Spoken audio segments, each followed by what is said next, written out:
मुझे आपसे इस हमाकत की उम्मीद नहीं थी कि आप इतनी भी शरीफ हो सकती हैं। शरीफ से मुराद है मासूम हो सकती हैं। नाज़रीन, आपको बताते चले कि वो इस कदर अंधा एतबार कर लेती है, ये लड़की हर एक के सबको हैरान कर देती है। और जुनैद उसको समझाने की कोशिश कर रहा है कि आपका बिला वजह लोगों पर इतना अंधा एतबार आपको कभी ख़त्म कर देगा और देख लेना कि सब कुछ ख़त्म हो जाएगा। लेकिन इससे पहले आपका एक अच्छा दोस्त होने के नाते मैं आपको समझाता हूँ कि आप अपने आप को ठीक कर लें, क्योंकि जब तक आप चालाक नहीं होंगी ये लोगों का मुकाबला नहीं कर सकेंगी, क्योंकि मेरी माँ और मेरी बीवी 10 हाथ आगे हैं, इसलिए आपको भी इनसे 10-15 हाथ आगे ही होना चाहिए। खैर, आप देखेंगे कि बहुत ज़्यादा रोती और चीखती चिल्लाती और कहती है कि आखिर मेरा क्या कसूर था। एक आप ही हैं तो मेरी बात को समझ सकते हैं और सुन सकते हैं, लेकिन और कोई भी नहीं है जो इन बातों को समझ सकेगा। खैर, मैं आपको बताते चलूँ कि मैं बहुत ज़्यादा परेशान हूँ, क्योंकि सारे लोग एक तरफ और ज़ावियार एक तरफ। ज़ावियार ने भी मुझे ताना देने शुरू कर दी और कह दिया है कि नहीं भाई, तुम्हारे साथ रहना बहुत ही मुश्किल है और तुम्हारे साथ शादी करना मेरी ज़िंदगी की सबसे बड़ी गलती थी। ये बात उसको ले डूबी है और इस बात की वजह से वो बहुत परेशान है और सोचती है कि आखिर इसका क्या इलाज हो सकता है, मैं इस बात का क्या करूं। लेकिन अब देखेंगे कि वो कहता है कि आप फिक्र मत करें, ज़ावियार ठीक हो जाएगा, वो आपसे बहुत प्यार करता है। सिर्फ़ और सिर्फ लोगों की बातें सुन के घबरा जाता है, चुप हो जाता है। लेकिन मज़ीद वो ऐसा नहीं करेगा, वो बहुत जल्द ठीक हो जाएगा। आपको बिला वजह उसको लेके परेशान होने की ज़रूरत नहीं है। जिस पर वो कहती है कि परेशानी तो बनती है जब सारे मुझे ही कोसने लग जाएँ, मुझे ही बुरा-भला कहने लग जाएँ, तो आखिर मैं कैसे परेशान ना हूँ। आगे से वो खामोश हो जाता है और कहता है कि बस जो जैसा-जैसा मैं आपको बोल रहा हूँ, अब आपको वैसा ही करना है और किसी पे कोई यकीन नहीं करना।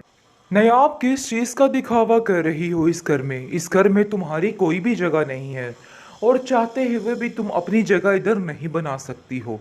देखो, अगर कोई फ़र्क नज़र आ जाता। असल बात तो ये है कि ऐसा ना हो कि तुम जुनैद की बातों में लग के अपने आप को बड़ी महारानी तस्वर करने लग जाओ। तुम्हारा ये रवैया बिल्कुल गलत है, जिस पर आप देखेंगे कि तानिया कहती है कि आप बिल्कुल ठीक कह रही हैं। ये लड़की बिल्कुल नहीं बदलने वाली और पता नहीं क्या-क्या करेगी। आप इसके हाथ से सारे इख्तियारात ले लीजिए, क्योंकि मुझे नहीं लगता कि कोई मामला ठीक है। ऐसा लग रहा है कि सब कुछ गलत होने जा रहा है। यानी कि तानिया बुरे तरीके से दिमाग भर रही है अपनी सास का और कहती है कि बात कीजिए दादी जान से कि सारे इख्तियारात उससे ले लिए जाएँ, क्योंकि मुझे नहीं लगता कि कोई भी मामला ठीक है। जिस पर आप देखेंगे कि नायाब कहती है कि मैंने कौन से आप लोगों के इख्तियारात को छेड़ा है, मैंने तो कभी किसी चीज़ का नाजायज़ फ़ायदा नहीं उठाया है। अरे, एक बात की थी सीधी सी, लेकिन आप लोगों ने तो उस बात का तमाशा ही बना के रख दिया। ऐसी तो कोई बात है ही नहीं थी।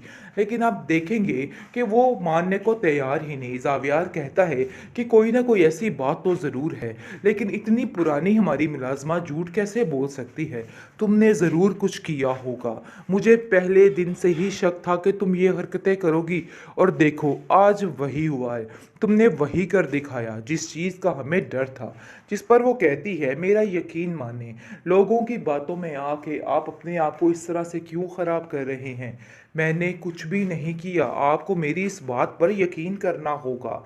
लेकिन निगार कहती है कि वो मेरा बेटा है और मेरी ही बात पे यकीन करेगा। देखो, तुम्हारी हैसियत नहीं है इस घर में रहने की, और इसीलिए समझाती थी। इस किस्म की लड़कियां इसी तरह के काम करते हैं, लेकिन तुम्हें अपनी माँ की बात समझ नहीं आई। देखो, इन सब चालाकियों से कुछ भी हासिल नहीं होने वाला। ये बात तो तय है कि आप जो कुछ मर्जी कर लो, लेकिन ऐसा वैसा कुछ नहीं होगा। जो उसकी हैसियत है वो उसकी हैसियत ही रहने वाली है। खैर, आप देखेंगे कि नयाब काफ़ी ज़्यादा परेशान है, जिस पर उसकी अपनी दादी उसको कॉल करती है और कहती है कि मुझे तो बहुत अफसोस हुआ ये सुनकर। इतना भी दीद लिहाज नहीं था ज़ावियार में कि उसने हमें 2 पल के लिए वहाँ पे बर्दाश्त कर लिया हो। मैं तो हैरान ही होगी, मेरी तो अक्ल ही दंग रहेगी। तुम्हारी भाभी इस बात से काफ़ी खफा है। आखिर ये लोग क्या अपने आप को समझते हैं, ऐसा कैसे कर सकते हैं? जिस पर वो कहती है आप फ़िक्र मत करें, सब ठीक हो जाएगा। और भाभी को भी समझाइएगा कि दिल में ऐसी कोई भी बात ना रखिएगा। खैर, आप देखेंगे कि हर तरीके से नेहाब हर चीज़ को हैंडल करने की कोशिश करती है, लेकिन बेसूद कुछ भी उसको हासिल नहीं होता है। जो वो अच्छा करने की कोशिश करती है उसके बरक्स हो जाता है और उल्ट हो जाता है। इसलिए वो काफ़ी परेशान हो जाती है। लेकिन घर में उसकी दादी की तबीयत दिन ब दिन काफ़ी बिगड़ती जा रही है और ख़राब होती जा रही है। ज़ाहिर सी बात है, हर वक्त वो नायाब की टेंशन ले लेके पागल हो रही है और बार बार यही कह रही है कि अगर मैंने उसकी तरबियत में थोड़ा चालाकपन ले आती तो ऐसा ना होता। आज जिस तरह वो धक्के खा रही है, ऐसे नहीं होना था। खैर, आप देखेंगे कि नायाब जो है वो दादी से कहती है कि सारे ठीक ही तो कह रहे हैं, आप सारी जिम्मेदारियां हर चीज़ अपने होल्ड में रखें या फिर तानिया को दे दीजिए। वो वाकई में मुझसे बहुत ज़्यादा काबिल है और वो हर चीज़ को बड़े अच्छे तरीके से संभालेगी। आगे से वो कहती है कि ये बात तुमने तय नहीं करनी है, ये बात मैंने तय करनी है और मैंने कर ली है। जो जिसका हक है उसको ज़रूर मिलेगा। देखो, किसी के साथ इधर नाइंसाफ़ी नहीं हो रही है। तुम्हें परेशान होने की कोई भी ज़रूरत नहीं। यानी कि पूरे तरीके से उसको तसल्ली दी जा रही है कि तुम इन सब बातों की टेंशन ना लो। हालाँकि बीचन जानती हैं कि सारा कुछ वो लोगों के कहने पे कर रही है। यानी कि दिन दिन ब दिन जो उसके बदतर से बदतर हालात होते जा रहे हैं, उसको देखकर उसके मद्देनज़र वो ये सारी बातें कर रही है। लेकिन आप देखेंगे कि वो उसको समझाने की कोशिश करती है कि तुम बिला वजह परेशान मत हो। ये लोगों का काम है बोलना और ये लोग बोलते रहेंगे। इसलिए मज़ीद इन सब लोगों की टेंशन नहीं लेनी है। खैर, आप देखेंगे कि जुवेरिया कहती है कि इस बात का बदला तो मैं लेकर ही रहूँगी इससे। इसने जो कुछ मेरे साथ किया है, इन सब चीज़ों में इसकी गलती है। लेकिन ज़ावेर कहता है कि एक बात मैं आपको बताता चलूँ कि वो जो तुम्हारा रिश्ता ख़त्म हुआ था, उसकी वजह ये बेचारी नायाब नहीं थी, बल्कि तुम खुद थी। आगे से आप देखेंगे कि वो अपने भाई से उलझ पड़ती है और कहती है कि आखिर आप भी उसकी ज़ुबान बोलने लग चुके हैं। ये बात तो तय है और ये बात हमें समझ आ रही है। लेकिन वो उसको समझाने की कोशिश करता है कि मुझसे खुद नायला आंटी की बात हुई है, उन्होंने मुझसे खुद सारी बात की है।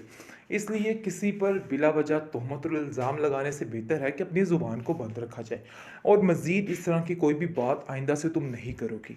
चाहे जो कुछ भी है उसका एक हक है इस घर में और तुम्हें ये बात समझनी होगी। आप लोग इस बात को समझने की तरफ नहीं जा रहे हैं। लेकिन जैसे ही उसका दिमाग अच्छे रास्ते पर, अच्छे ट्रैक पर चलता है, साथ ही तानिया और निगार कुछ ना कुछ ऐसा कर देती हैं कि सारा मामला उल्ट हो जाता है और कुछ समझ भी नहीं आती किसी को। खैर, आप देखेंगे कि दादी समझाती है नायाब को कि नायाब तुम परेशान मत हो, देख लेना तुम्हारा जो मुकाम है वो मैं तुम्हें दिलवा कर ही रहूँगी। चाहे ये लोग लाख कोशिशें कर ले, उसके बावजूद भी इनको कुछ हासिल नहीं होने वाला। ये बात तो तय है। लेकिन आप देखेंगे कि फ़िलहाल जो मामलात जा रहे हैं, उनकी वजह से बेचारी नायाब काफ़ी परेशान है और वो समझ रही है कि बहुत मुश्किल है ये सब कुछ करना, क्योंकि उसको खुद समझ नहीं आ रही है। लेकिन वो इस चीज़ को लेके चलती है और सबकी बातों पे यकीन करती है। यानी कि जैसे जुनैद उसको अपनी बहनों की तरह ट्रीट करके उसका बता रहा है कि तुम्हें थोड़ी चालाकी और होशियारी दिखानी है और उसकी काफ़ी ज़्यादा हर चीज़ में मदद कर रहा है। ये बात उसके लिए काफ़ी ज़्यादा मददगार साबित हो रही है।